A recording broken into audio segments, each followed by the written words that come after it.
এই পাট শাক খেয়ে কয়েকটা উপকার হয়।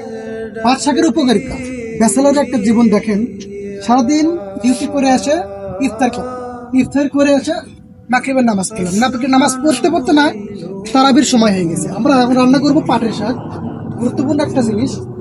এখন শর্টকাট, যেটা খেলে ব্যাচেলরের উপকার হবে এবং রান্নাও দ্রুত হবে। এটা আমাদের ব্যাচেলরের একটা কাজ। এই যে রান্না চড়াইছি দেখেন, আমরা ফুটে বেছে নিয়েছি অনেক সুন্দর করে। আমরা এই যে রান্না করতেছি রাত ভরে, তার মধ্যে আজকে একটা উপকারিতা রান্না হলো পাট শাক। এই পাট শাক অনেক একটু উপকার করে। দেখুন, আমরা পাট শাক রান্না করতেছি। এই পাট শাক খেয়ে কয়েকটা উপকার হয়। প্রথমত, যেটা বিশেষ করে বাংলাদেশে অধিকাংশ দেখা দিতেছে, এটা হলো রাত কানা রোগ, হ্যাঁ, চোখের সমস্যা, এটা দূর করে।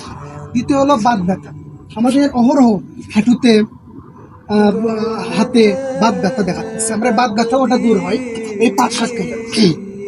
বিশেষ করে দুইটা গুণাবলী আমাদের বিশেষ মানে কারণ, হ্যাঁ, এই জন্য আমরা বলবো যে ব্যাচেলররা বিশেষ করে পাট শাক খেয়ে থাকে, পাট শাক খেয়ে থাকে, গরুর হাড় খেয়ে থাকে, যেগুলো পুষ্টিকর শর্টকট শর্টকট খেলে মানুষের উপকার হবে, এগুলো খেয়ে থাকে। এই জন্য ব্যাচেলরের জীবনটা আসলে অতি সহজ না, অতি কষ্ট, আবার অনেক কঠিন। এজন্য আমরা যেগুলো ভিডিও দেই আপনারা দেখবেন, শেয়ার করবেন, অন্যকে দেখার সুযোগ করে দিবেন। ধন্যবাদ।